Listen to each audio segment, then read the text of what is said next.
Welcome to another edition of the Bullheaded Podcast. I'm your host, per usual, Sean Tyson, here with Zoo and P. Bush. How you guys doing? Doing well, man. Just doing mock drafts and watching baseball. That's pretty much been my beginning of August and late July. So pumped to get into the fantasy. Yeah, fantasy football season has begun. It's been a while. A lot of mock drafting. I've been daily mock drafting every day for the last weekend, man.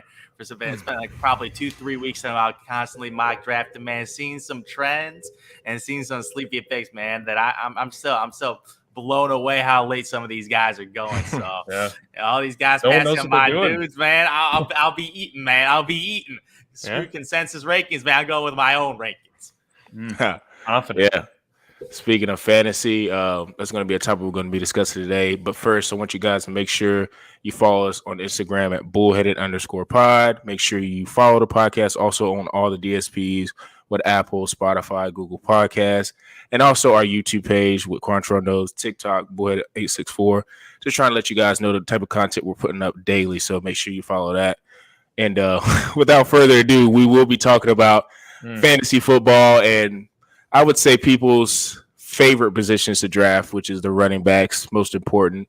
You know, this year, like most years, but I feel like this year in particular, it's just a lot of options with running backs.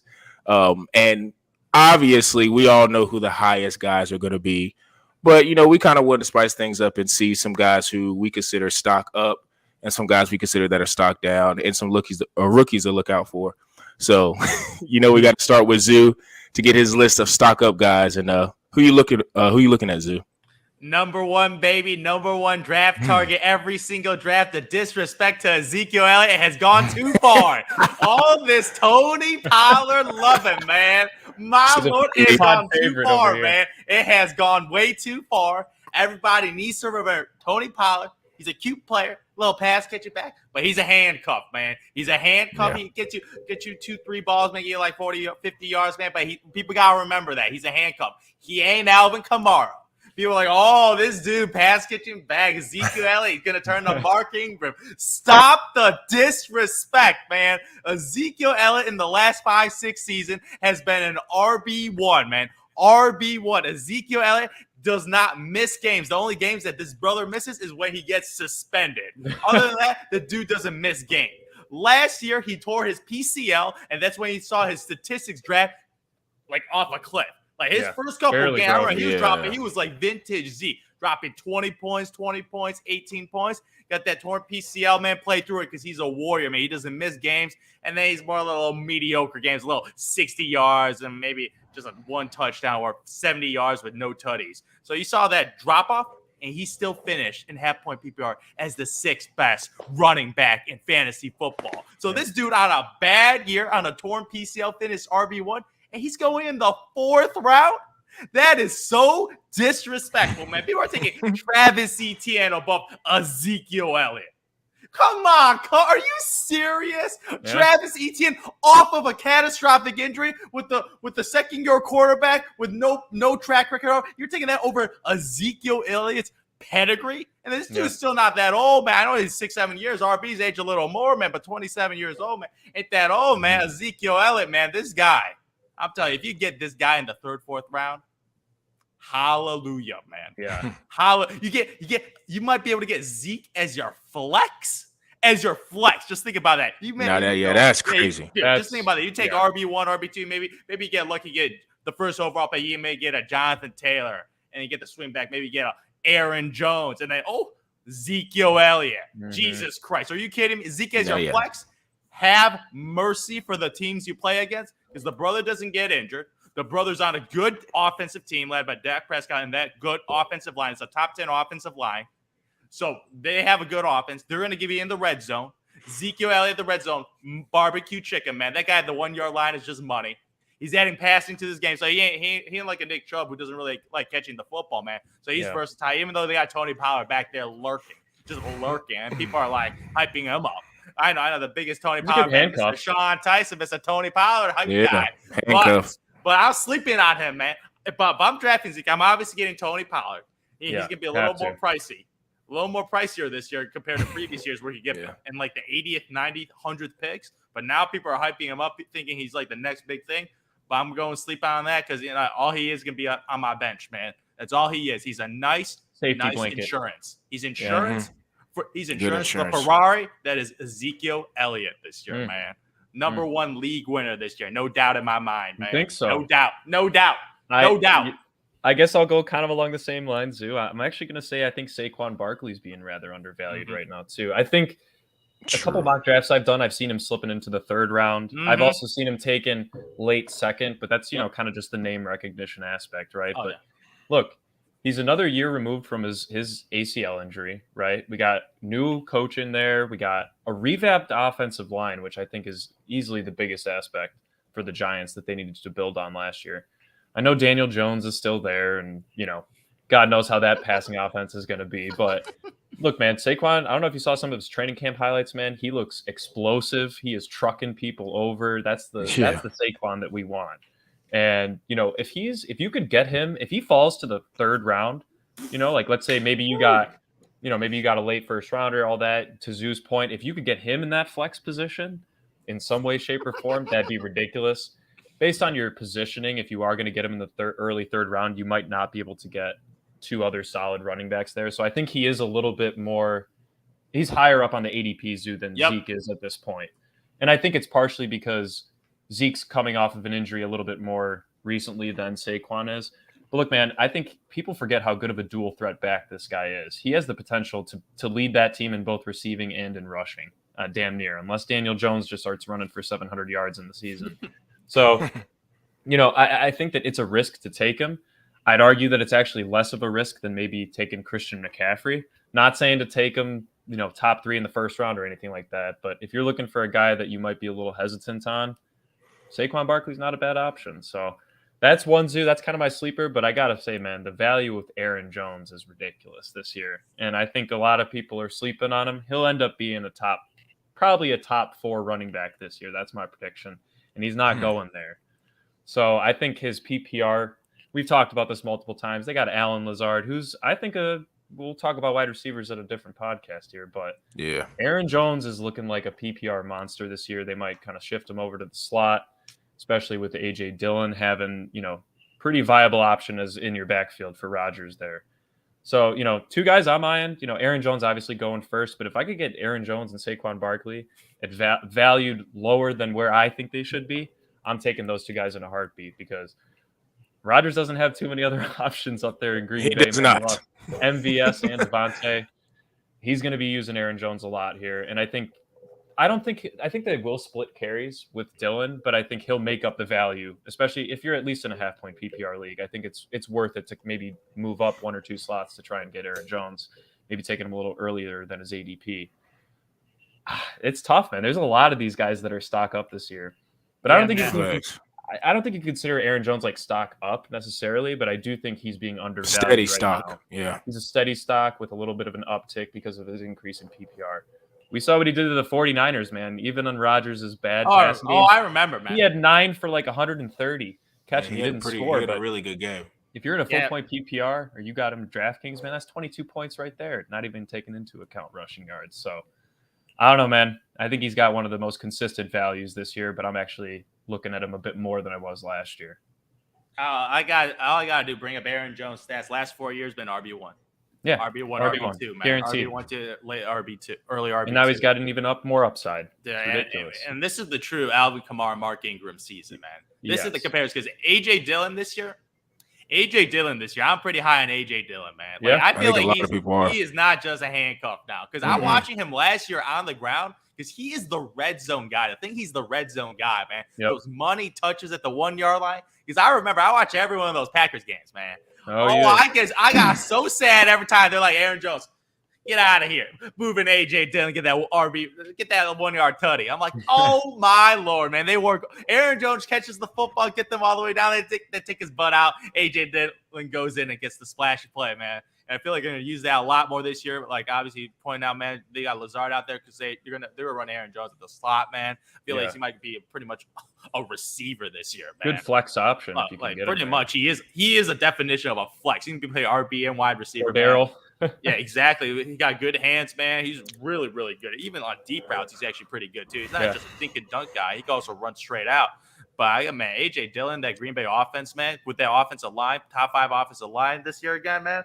Dude, they're going to be running the football because I feel like Aaron Rodgers be a little more passive again this year. I think so, yeah. Just go full running game, controlling the possession, man. So Aaron Rodgers, Open up the Dillon, passing Aaron game. Jones, yeah, exactly, to get Lazard a little more open. But man, those Green Bay boys to pick both. What do you think about that, Zoo? Dude, that's tough, man. The thing is, all these handcuffs that I usually like getting like the 90th, 100th pick, man, they go in early now, man. Yeah. They're going like 6th, 7th round. Like legit, like all these like handcuffs going a little too early. And when I see the receivers down there, I'm like, I'd rather take a receiver that could be dropping like 15 points like on any given weekend. So I'm like, the upside between some of these receivers, you get some really, really sleepy good receivers this year in the mid rounds from like rounds like 4 to 7. A lot of those type of guys, and passing on those guys for just a handcuff, that's gonna be tough to do, man. But it's gonna be a hard decision. It's gonna be a hard decision because you know me about my insurance, man.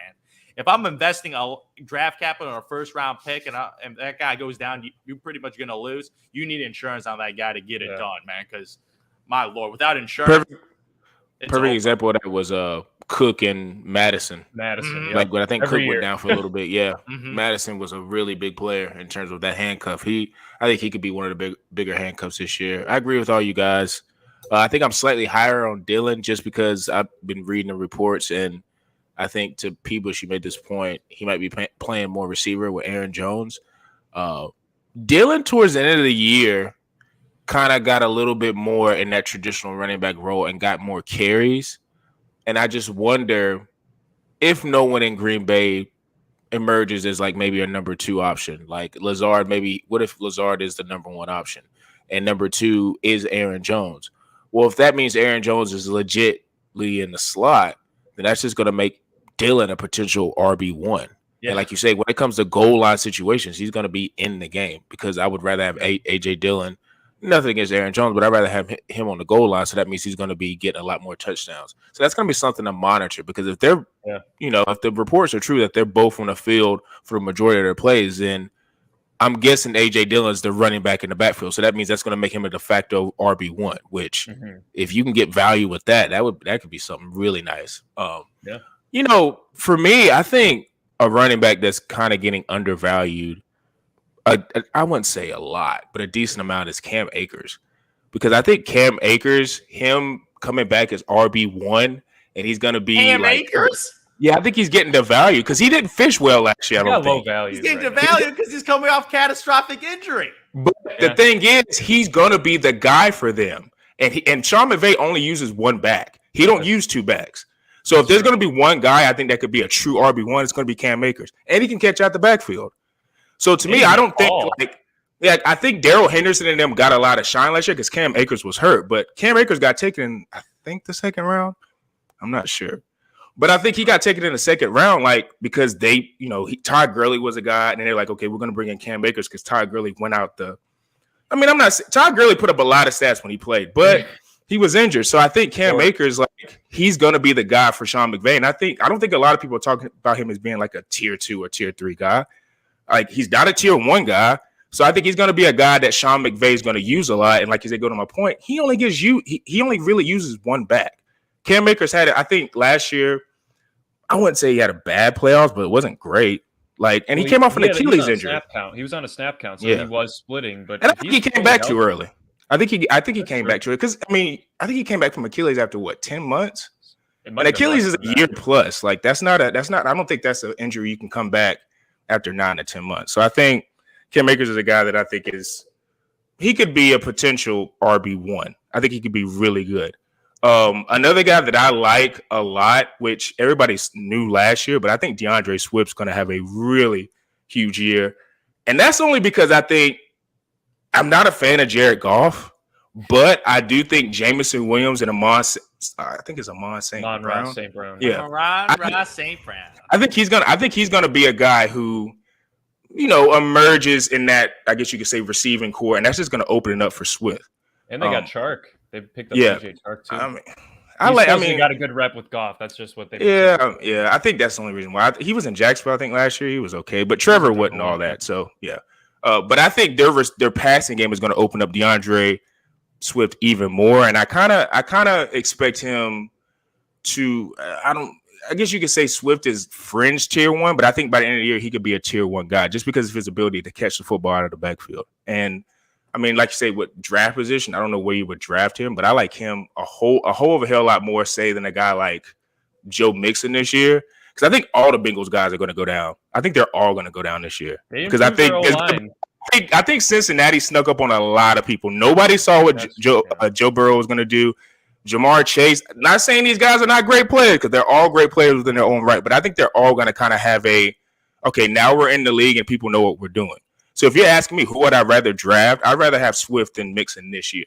Because I think Mixon's still going to be good, but I don't think Mixon poses the same threat out of the backfield that Swift does. Even though Joe Burrow's a way better quarterback than Jared Goff, and that may affect his receiving numbers, but if Jared Goff has a lick of sense, he's going to be feeding the ball to Swift way more than I think Cincinnati would with Joe Burrow. So those are two guys that I'm looking at as huge stock up guys. I don't know a guy this year that's like going to have that Jonathan Taylor arc because nobody saw Jonathan Taylor coming last year. So I don't know a guy who that could be. Jonathan Taylor was a first-round pick last year. But I'm saying that to him being the first overall pick this year, like nobody thought John Taylor was going to be the first overall. He was a top 7 pick. Like, but nobody thought he was going to be the first overall pick last year, Zoo. Nobody thought that. This year he's going to be probably the number 1 overall pick. Everybody thought McCaffrey's going to be the number 1 overall pick. He's not going to be the number 1 overall pick this year. I ain't drafting him number 1 overall. That's all I'm saying. All right. That's all I'm saying. He won't. You're the alien. You're the alien. Like I'm saying, everybody else in fantasy is going to draft you number 1. No, this is how all these rankers do, man. Last year, they just look at last year's stats and he finished number 1, so that he's going to finish number 1 again, man. Yeah. That's how they do it. It's like, I'm like, okay, he finished number 1 last year. McCaffrey. I'm not touching McCaffrey with a 10-foot pole this year. I don't care where he does. Like he's a guy that I think he's probably going to go top 10. The thing is, all running backs all running backs are injury prone. That's the thing. The way they play the position, you aren't injury prone until you get injured for the first time. Like Christian McCaffrey for his first 3 years didn't miss a single game. Yeah, he played all 16 games. Snaps, Zoo. Yeah, exactly. So the dude was the definition of this dude was Iron Man until he got injured, and then it happening. So all these running backs eventually will get injured. Eventually, just the nature of the position is so damaging to the body. Like people are not meant to run into big guys, 300 pounds, trying to get at you every 2 seconds. Like tackled from every angle. It's tragedy for running backs. So I don't know about the injury history. I know people have doubts about CMC this year, man. But man, I have a lot of doubts about him. If you look at upside, CMC's upside is higher than he has the highest upside. Exactly. Where would you take CMC? Number 1 overall. You're freaking crazy. Number 1 overall, man. You'll lose that. I guarantee you take CMC. All I got, and this is coming a CMC shareholder for the last 2 years. I think you're stubborn running backs because you're doing the same thing with Zeke, and he's done nothing but trend down. I don't think he's trending up at all. I think you're using the pedigree thing a lot, and I don't know. Pedigree, to me, is way more better backs that you could get. Consistency, man. I like guys who are consistent. Zeke and CMC have been consistent the last 2 years. Zeke did I not say Zeke has been RB1 for the last half decade? That's a fact. I don't know. The guys that had Zeke in my last 2 weeks have not. No, that's a fact. He's been a top 12 running back for the last 6 years. The guys that had Zeke.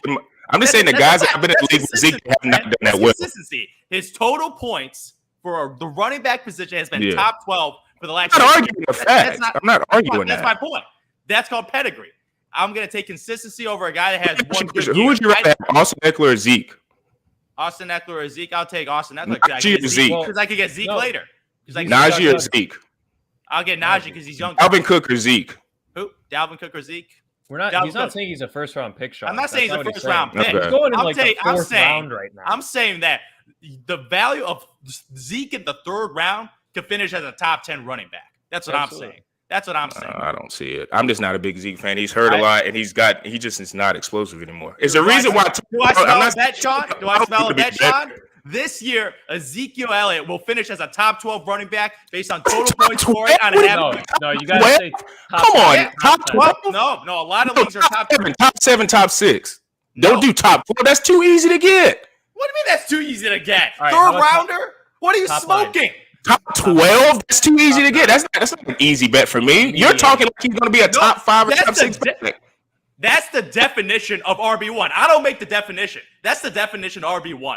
In fantasy football, 10 to 12 team leagues, a top 12 running back is an RB1.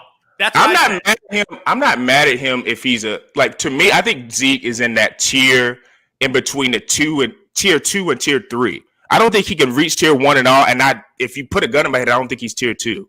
So what does that put him as a back?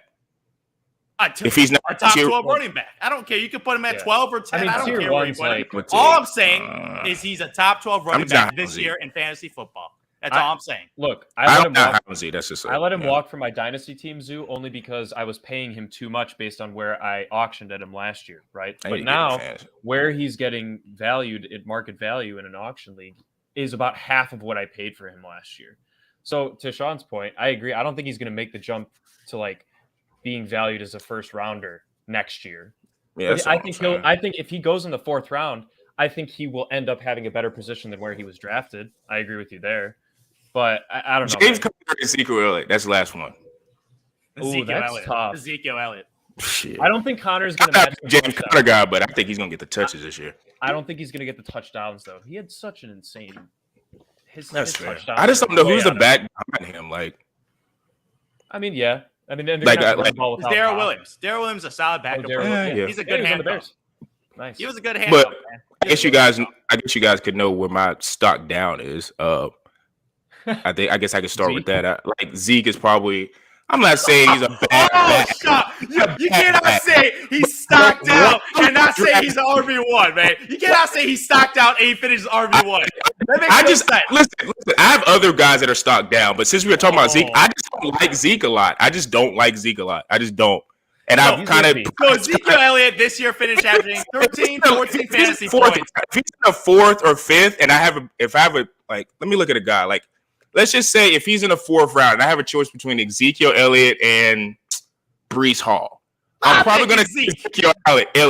But I might regret it. I might regret it. Considering where Breece Hall is, and that's probably a future sight into where my rookies guys are. But I'm just saying, I might regret it. I might because I just don't see I don't know. I just didn't like Zeke last year, and plus too, I think I'm scarred is because the guys who took, and I think too, I've been scarred because the last 2 years in my fantasy, the guys that's taken Zeke, they've all been at the bottom of my league. And partly it's because they probably could have got a better running back. And that's probably just me. Maybe Zeke has looked better in other people's leagues, but I'm just saying, he just looked bad. No, I'm just telling you right now, last year was a bad year. And the only running backs that finished ahead of Zeke were Jonathan Taylor, Austin Eckler, Joe Mixon, Najee Harris, and James Conner. That's a fact. And those guys, James Conner, had an unbelievable season, virtuoso season with the number of touchdowns he converted over last year. The dude was insane. Same thing with Joe Mixon with double-digit touchdowns. Austin Eckler, 12 touchdowns. Jonathan Taylor, 18 touchdowns. So these guys converted in the red zone at an elite rate. And Ezekiel Elliott had an off season, and he still finished number 6. That's not a bad year. He's good, Zoo, but to Sean's point, he's seeing a trend downward. Oh, and I agree. There's a trend downward. But when you're starting at the mountain, you're still on top. Fair. When you start at the tip, you're still on top, man. That ain't coming from nowhere. Can you not hear me? Your mic. Oh, is it still out? Yeah.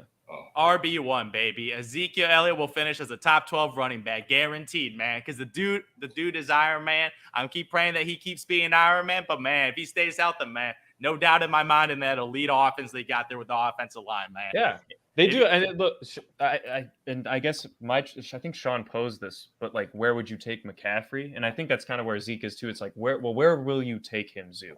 If you were to, you're coming up in late 2nd round. And you're not, going to get another good pick. He might be gone the next time you pick. Would you take the jump to take Zeke? Are you that confident? Or are you just saying if he falls in your lap? It depends who's on the board, man. If there's other younger running backs on the board, I can pair up with them. That's what Sean's saying. That's what Sean's saying. No. Sean's saying that he won't be a top 10 running back, man, or top 12, RB1. That's what I'm saying. I'd say I would consider a good season for Zeke, above expectations is top 9. I would say that would be an unbelievable. You're making arbitrary numbers now, man. I'm just going by the definition. Top 12, RB1. I'm just saying, you're talking about a league winner. You're talking about a league winner for the value in which you drafted them. Yeah, league winner. I think if he makes that jump, that's going to win you the league. If you take Zeke in the 3rd round and he ends up if you take Zeke in the 3rd round and he finishes top 10, Money in the bank, man. Money in the bank, man. Money in the bank. But I think to earlier point about McCaffrey, though, I think if people are that hesitant, and I've seen drafts where he falls to about 5 or 6. I've actually seen a couple mock drafts. So if he falls to 5 or 6, I mean, you got to take him. Oh, yeah. I'm not taking him first overall. Might take him third, possibly, just because, it really depends who's gone. If somebody takes Taylor in the first overall pick and then Henry's gone or something like that, I'm probably going to sit there and take McCaffrey. But I don't know, man. I'm gonna switch to stock down real quick because we've kind of been trending that way. But I got Josh Jacobs in here, man, and I'm not saying he's a great running back to start, but you could argue, man, he's had 1,000-yard seasons every year of his career except for last year, and he rushed for I think like 870 yards or something like that. But the one thing that I found interesting was he had the most receptions of his career last year. I think he had like 55. And Josh McDaniels, man, he's a committee guy. Now they have Kenyon Drake there. They have Brandon Bolden, who played, I believe, with Josh McDaniels out in New England. And McDaniels as a coach, man, never had one running back in any season with New England with over 200 carries and 35 catches because he spreads it around. So I think Jacobs, look, he had 9 touchdowns last year. I think he's going to finish outside the RB20 this year. Outside RB20. I sort of got to agree with you, man. The offensive line, a little shaky. A little shaky. A new head coach with a new offensive scheme. Yep. As you said, man, not going to be a better passing now, too. Now a workhorse running back, man. And he's extremely dependent. Like, in the last 3 years, he's actually been pretty consistent because he's just been a definition of a workhorse running back. Yep. But he's very touchdown dependent because he's not going to get much receiving yards. He's more of a prototypical running back. So I totally agree with you. Like Josh Jacobs, man, even though I believe in the Raiders going to have a good season this year with obviously additions of Devontae Adams, increasing that offensive repertoire. But at the RB situation, man, Josh Jacobs in those middle 4 or 5 rounds, I'll step back and take a wide receiver instead of Josh Jacobs giving me mediocre 7.8 point performances. 60 yards and 1 catch, man. That's going to be Josh Jacobs. I'm trying to think of I guess because we're on stock down. I think an obvious stock down is James Robinson. They said he might be ready for. Oh, dude, he's not even on the radar, man. Yeah, I forgot about him. He's not even drafted, man. I think he's a guy that's kind of just completely off the radar, and that's just because of ETN, which is very unfortunate because James Robinson was one of my super sleeper picks way back in the day. As much as this hurts me to say, because I still think this guy's super talented, I think Antonio Gibson is going to have a little bit of not a superstar type track that I thought he was going to have last year. I think he's just kind of going to be okay. Because for me, even though he was injured with the turf toe stuff and it was just he was in and out of the lineup, I didn't like that on goal line and on important drives that J.D. McKissick was in there. They paid J.D. McKissick, so I guess they think he has a lot of value, which is that's just mind-blowing to me. And then they drafted the guy from Alabama, Brian Robinson, which is more of a downhill runner. But to me, that screams that they're going to maybe try to do running back by committee. So if that's the case, then I think Antonio Gibson's value is just not going to be that high. I hope I'm wrong on that. And if he's in a super later round, I still might take him because I just like his ability as a bigger back and he can catch and he's explosive. It's just he just hasn't been able to break out. He had that good first year. And then, like you say, I think this is going to his third year, maybe. Second year, just he was plagued with that foot, so he was just never fully healthy. So he's a guy that I think that's one that I struggled with though, because I did not want to put him on the stop. I like him a lot. But you got to look at perspective this year, man. Last year, I was not high on Antonio Gibson because his draft stock was a borderline first, second rounder last year. This year, he's getting picked around the 5th, 6th, 7th round. It's a pretty big range where I see. I think somebody's going to take a chance and take him earlier, and they're going to win on that. I think he might go. I'm telling you, if you get Antonio Gibson in the 6th, 5th or 6th, that's easy draft capital actually. Because last year, even he didn't live up to his hype. Still finished as a top 10 running back last year. Still had 1,000 yards. As you spoke, he got an injury, and at his draft position right now, if you give him as a flex type of dude in the 6th round. Oh, I don't know about that, man. No. I don't know about that, man. But if I get a 6th round, man, I'm looking around. Look at that blasphemy, man. Top 10 running back last year. He was. He was an RB1? He was an RB1 last year. But there's level to this boy, man. Ezekiel Elliott, man, my boy has a resume, man. Has a resume. No, he definitely has a resume. But I will say that if part of what Antonio's, like you said, he was hurt last year, but like to your point, he was a top 10 running back. Well, this year, if he's completely healthy and he shows in preseason camp that he's a true RB1, you could get some real value from Antonio Gibson because, if last year he wasn't hurt and he still was he could have been maybe a top 5 back or a top 6 or 7 back if he wasn't injured because he had because I had him on my team. He had a turf toe injury, like pretty much from, I don't know, the bye or whenever they had their bye in the middle of the season from then on. So he was just kind of inconsistently in and out the back and they were trying to manage his touches. So that's a guy that I hated to put on I guess you could say, stock down. And one other guy that I think is there was a lot of hype for him going like last year because he was a rookie back and he was part of the committee whatever, was Michael Carter. I don't think he's gonna build. I don't think he's gonna. Who you thought I was gonna say Herbert? I thought you were gonna say Javonte Williams, dude. I was like, dude, back up for that, man. No, freaking Michael Carter. I think had a chance last year. And I think Breece Hall, they traded up to get him. I think that's not a good sign. That is not a good sign, man. That means they got no belief in you, man. Yeah, they're going to do the committee, but I think Breece might be able to take it by, I guess you could say, the middle of the season, barring injury. For me, Michael Carter this year is pretty much close to undraftable. Like, he's going around the kickers, man. That's a mod playbook, right? He's going around where Justin Tucker can't get selected. So that's Michael Carter, I think he got zero upside, man. I'd rather have Justin Tucker. He's the second RB on. For real. I would too. I'm dead serious on that. 66 yarders in Detroit to get him down, I definitely would rather have Justin Tucker.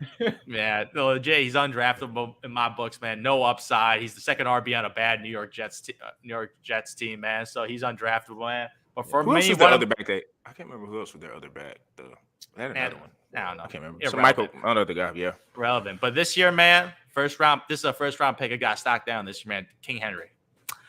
Derrick Henry this year, man. Not mad at that. I'm not touching him, man. The thing about the 300 touch season, man. There's something deadly about that. When you get 300 touches, man, the body is not even. Yeah, man. A Hulk. Like, he looks like the Hulk, man. Like King Henry looks like the Hulk. But the way the offense is deteriorating.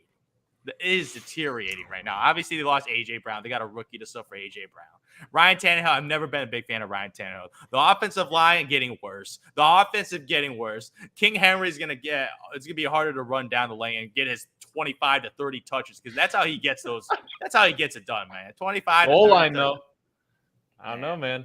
I don't. The season, man. I feel like this is a season where King Henry regresses a little more, man. Just a little more, man. Because like right now, he's still going around the top 5, top 7 range, man.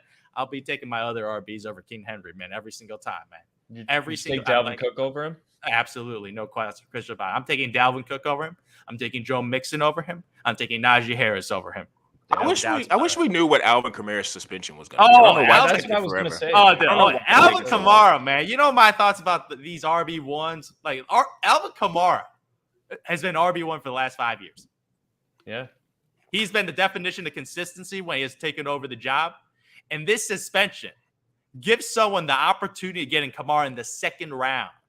The second round right here. Like, my projection right now, like, if they gave Deshaun 6, Kamara can't get more than 6. So I'm gonna do a little math. I'm project 4 game suspension. Yeah, 4 game suspension. It has happened to other running backs before. So that's my projection right now. He's gonna get suspended for 4 games. You take the backup. Hope you can survive without him.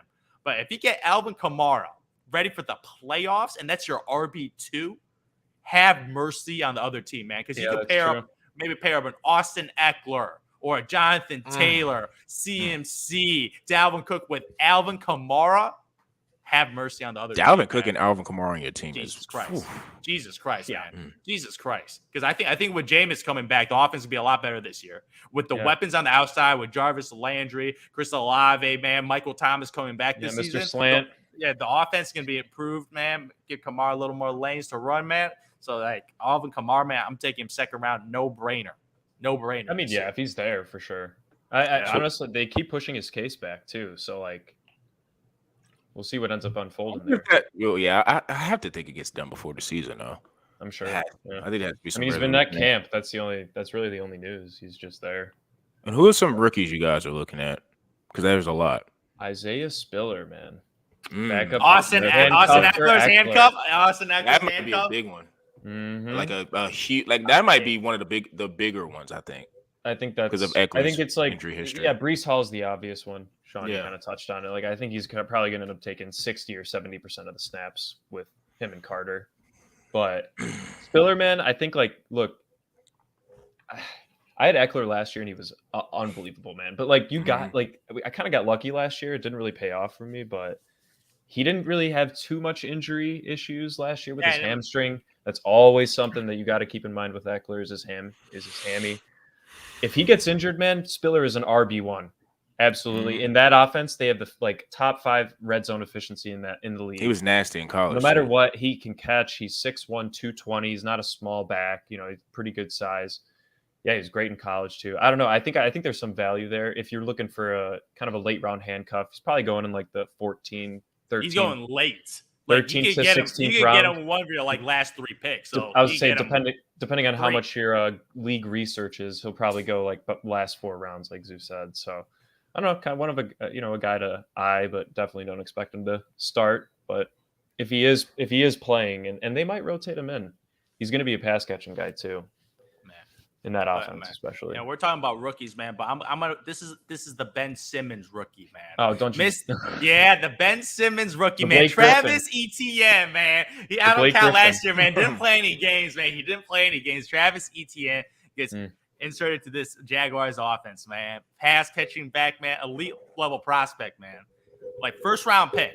Yep. We forget, like historically, when you get drafted in the first round as a running back, you're automatic money unless you're CEH, man. That's the only outlier right now, man. That dude's been a disaster. Stock down yet again. That dude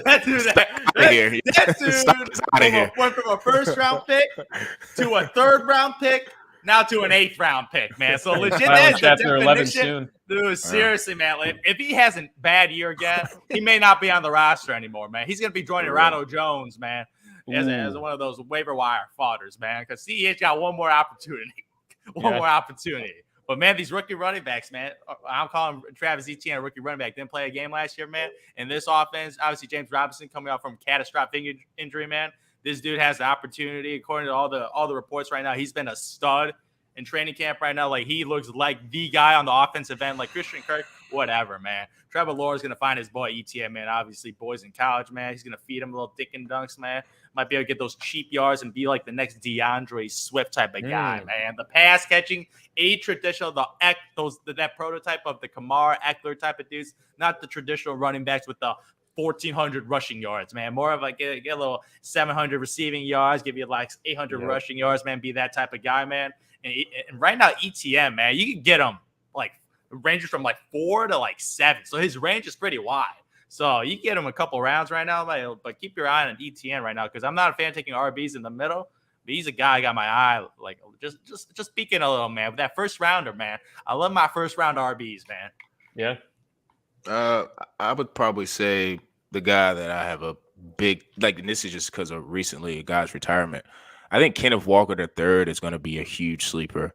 I think because Chris Carson retired, I think Rashad Penny's been injured. And they have no other running back depth. I don't like the other tall guy with the dreads. I can't remember his name. But Kenneth Walker, if you watch Alex Collins, if you watched college football last year, he was through 7 games, I would say, maybe 7 games, he was a legit Heisman contender. So, like, the guy, he ran for like 1,600 yards, I think, some odd amount of touchdowns.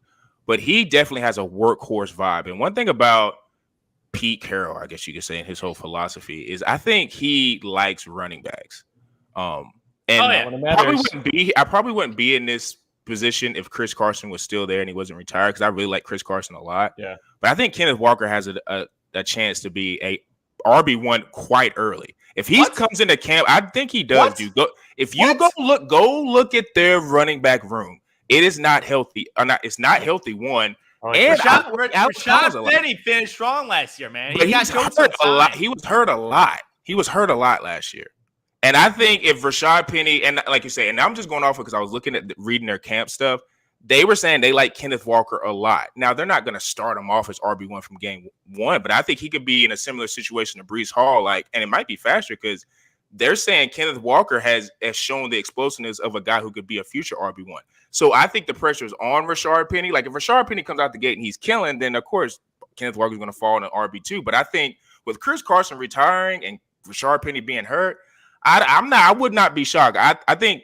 And plus, too, I'm kind of biased because I saw Kenneth Walker when he was at Wake Forest the year before he went to Michigan State, and I was telling everybody, like, I think he's going to be a player for Michigan State because he was an ACC and Florida State played against. I was like, this guy, like, he don't play a lot, but he, like, is really explosive. And then, like, next thing you know, he transfers to Michigan State, and he becomes, like, a guy who's in the Heisman contention. So I like him a lot.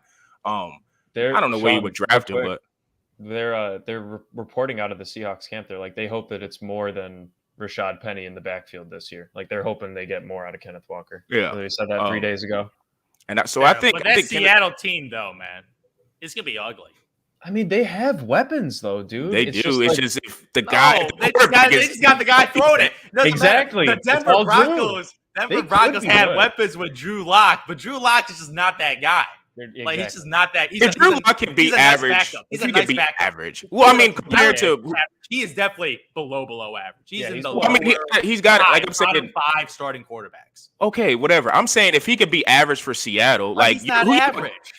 I'm saying if he can, but he's not. Like, he's a below average dude. That's why there's Seattle no talking got to him. you. Like what do you mean? He gets ridiculous. You're making hypothetical. That's like. I'm trying to make a hypothetical for the guy who's the running back I'm talking about. That's all I'm saying. If I can get my point on the QB position, man, you got to be down the field to get money points, man. You got to be able to get touchdowns. All I'm saying, listen, my point, Zoo. This is my point. My point is, if he can be average, I'm not saying I'm going to bet $1 million in Vegas that he's going to be average. I'm saying hypothetically, if he can be average, then that can maybe open a running game up because to P. Bush's point, they do have weapons. They have 2 legit receivers. That's all I'm saying. Nobody's saying, I didn't say at all, hey, he's going to be number 1. He's going to be an average quarterback. I said hypothetically.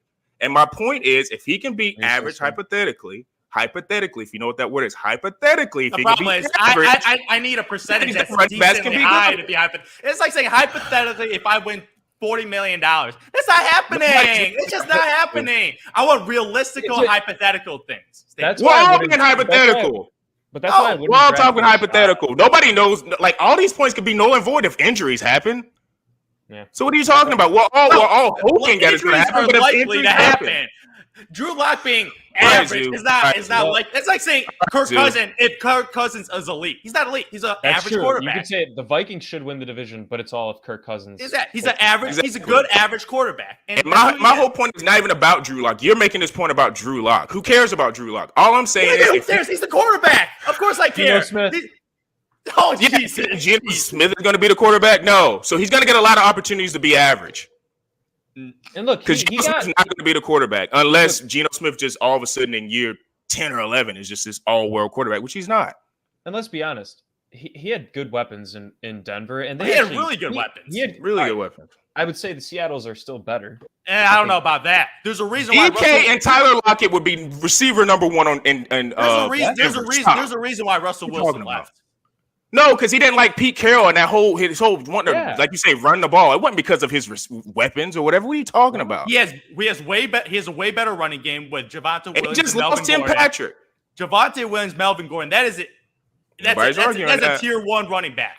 So he has a run game. He left Seattle because he wanted to go play with Javonte Williams. Stop, Zoo. No, I'm bringing up Cortland Sutton and Jerry Jeudy. He didn't like the Seattle franchise. All the young I don't think it players, had nothing to do. It's all the young players, and the elite defense gives you an easier offense. I don't think he liked If you get more stops, it's easier on the offense. Guys, it's easier on the offense, man.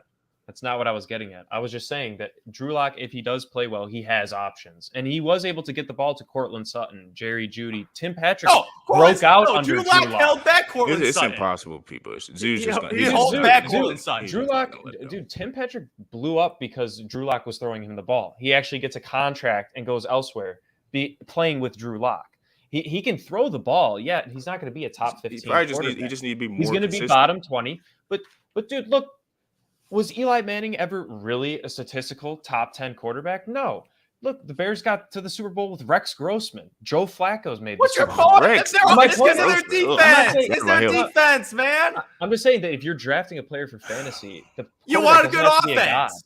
Yeah, of course you do. We're talking about offensive positions. But Rashad Penny and Kenneth Walker aren't going in the top 4 rounds. Nobody was arguing that. We're talking about rookie guys who could be, like you say, rookie guys who could have a opportunity to get carries. Exactly. And what I've been reading in camp is that Rashad Penny was not healthy last year, and Chris Carson retired. So if you go down the depth chart, I don't think they're really big on Alex Collins if he's still on the roster. So I think, and plus what's his face? Kenneth Walker was through the first 6 or 7 weeks of college football was a Heisman contender.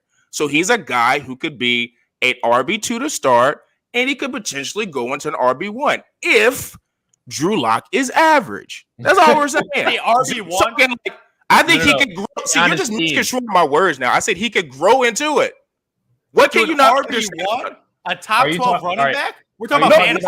We're talking about fantasy. We're talking about fantasy football, bro. Oh, freaking God. I'm talking about he can go into being a running back, a starter for the Seahawks. Nobody said he's an RB1.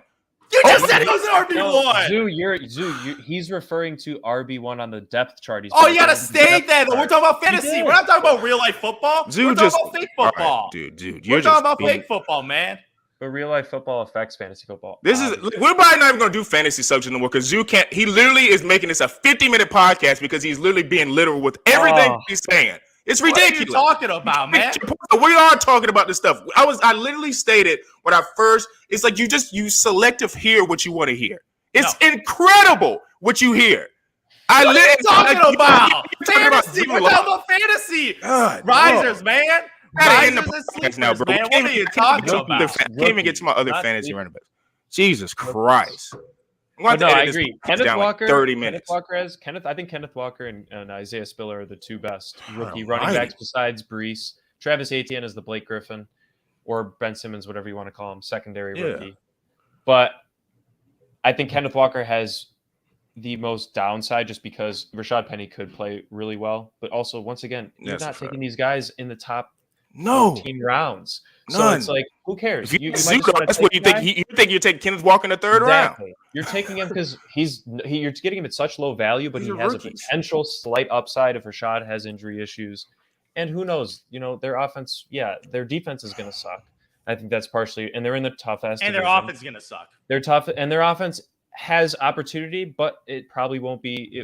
It won't come to fruition. What other rookie back then you got? Travis Etienne ain't even really a rookie. What other rookie back you got then? Who you got? Zoo is another rookie back. Yeah, is there another rookie back? No, I don't like the rookies this year. They all went in the 2nd round. There were no first-round rookie running backs drafted this year, and usually those are the elite prospects that make an immediate impact. How about James Cook? Who do you like in Buffalo's backfield?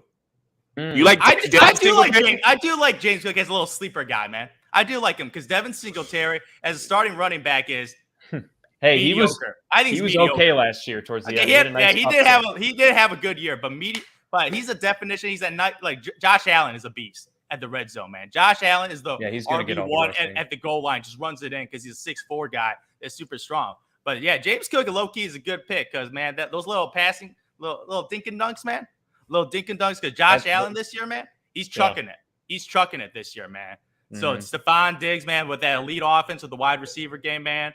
The passing game in the Buffalo Bills. I do like Cook a little, man. And I do like the pedigree, too. I like the bloodline, man. Sean, keep coming with the sleepers. I want to know Andy's strategies right now. I can't. James Cook, man. Like, this is ridiculous. James Cook, man. That is a low-key pick.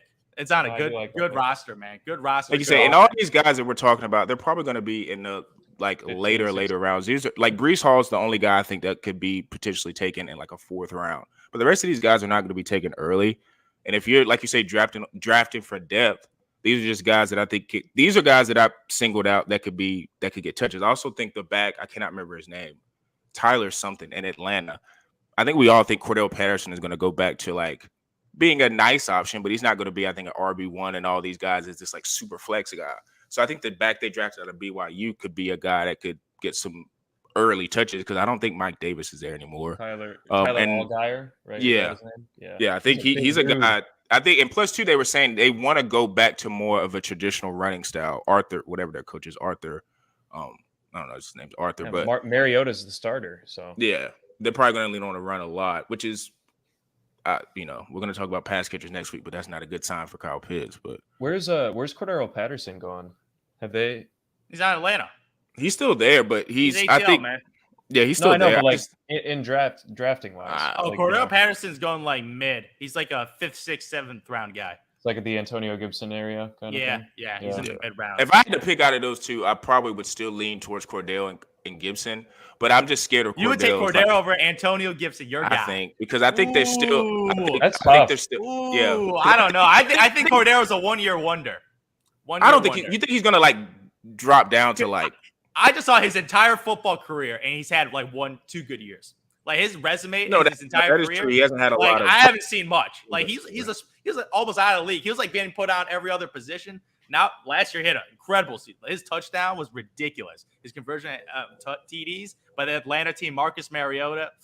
Jesus I just think he's gonna. Jesus Christ, that offense, man. That offense is gonna. Like, shout out to Kyle Pitts, man, because I think he's gonna eat. He's gonna have to eat because Mariota's be chucking it to him. Panicking. And what's his name? The quarterback. What's his name? The USC wide receiver. Drake. London. Drake London. London. Yeah. Dude, they had once again. Zoo. This is the thing. They have weapons, right? But it's all on the quarterback. Yeah, it's Mariota's mediocre. Right? Like he's a backup. He's a backup quarterback. Like that's always how it goes. But I mean, did the Falcons sucked last year, and Cordero Patterson still had an unbelievable fantasy season. So you can be on a shitty team and have a good season. David Montgomery had a great fantasy season last year, relatively for where he was drafted. For where he was drafted. You just want to argue with you. No. I got a caveat. No, because he said great. Greatness, yes, our definitions of greatness, man, are different. For his value, where he was drafted to where he ended up was a good uptick. That's what you're hoping with Zeke, right? That's what you're hoping for with Zeke. Solid Zeke. Same way. It's the same thing with Zeke, like you were mentioning earlier. That's the. I'm talking about greatness this year. I'm talking about greatness. It's just the uptick. Like they're increasing in their value. Speaking of sleepers, I don't know anything about the Chicago backfield, but I'm gonna tell you a guy's name who kept coming up on these sleeper lists was Khalil Herbert. He kept coming up on him. I didn't put him on my list because I just don't believe it. They kept because I was reading because I saw him on 4 lists. I was like, why does he keep coming up? So I read one of the lists, and they kept saying the coaching staff, his style of running fits more with the coaching staff that they have this year. So they think he has a potential chance to be a bigger guy. I don't believe it. I'm not because I think Montgomery is going to be the back for Chicago, but I was just like, it's interesting that he kept coming up in the list. Like he was on 4 of the list as like sleeper candidates. He's just a handcuff. He's just a definition of a great handcuff. He showed it last year when Montgomery missed a couple games. He came in, got his 70, 80 yards. Solid. Very solid. But he a handcuff. No, he no sleeper. Yeah. But I don't know. He just kept coming up on the list. So when you mentioned David Montgomery, I thought of Herbert. But I forgot, guys. Herbert. We forgot to mention this guy that's been disrespected this year. We got to get ready to go, man. Come on. It's almost the Cleveland backfield. The Cleveland backfield has been disrespected this year, man. Nick Chubb is going in the 4th round. Nick Chubb's going in the 4th round right now. Consensus. I'm not mad at Chubb. You're not mad at Chubb going in the 4th round? I'm not mad. He's been a top 10 running back for the last 3 years. Well, I mean, Hunt was hurt. How long was he hurt for last year? He missed like more than half the season. Yeah. So I think that might be a reason why, because Hunt's going to get a lot of those carries too. He requested a trade, didn't he? Yeah, he requested. Where is he gonna go? I put up on the story I did this more to like shout out my boy D. He's an Eagles fan, and I know he likes Miles Sanders a lot. So I was like, if you traded Kareem Hunt and Miles Sanders, who says no? And he like DM'd me and was going crazy about it. But it was like everybody knows Kareem Hunt is a really good back, but I just think that's probably why Nick Chubb's going a little bit lower because I think Hunt's gonna come back and if he plays, I don't know. It could be a negotiating tactic. Yeah, I mean, requesting one that's usually. I know they have. I don't know if the guy Deandre Johnson, whatever, they might have the best 3rd back in the league. He won me a fantasy game last year. Oh, Dearness Johnson, dude, I had him on my dynasty team. Let's go, dude. Yeah, he won me a game last year by like 3 or 4 points. That's because he had a crazy Thursday night game. Oh, I remember. Virtuoso like 30. Something about that Browns O-line, man. It's special. It's a special O-line. Yeah. But yeah, that's like you say, the running back. I guess you could say always gets heated. It's gonna get a lot of people discussing what they should and should not do. I think next week with receivers and tight ends that we're going to be doing, it's going to be a little bit more clear cut. Even though receivers, you will say there are some guys that kind of emerge throughout the year, and that all is because of quarterback play. So kind of looking for guys like that to look at and maybe draft, and it's going to be based on who is throwing them the ball. So we're going to be getting into that over the next, as you guys can see, the theme this month is going to be all fantasy. So make sure you guys lock into that. Like I said at the beginning of the pod, tune in on Instagram at bullheaded_pod, YouTube page, Quantro Knows, TikTok, bullheaded864, all of the DSPs, Apple, Spotify, Google Podcasts. Trying to see if we can get on Stitcher. It's been really weird with the RSS feeds. I saw a guy DM me on Instagram talking about Stitcher, so I'm going to try to see if I can get that going. But as usual, for me, Zoo, and P. Bush, we're out.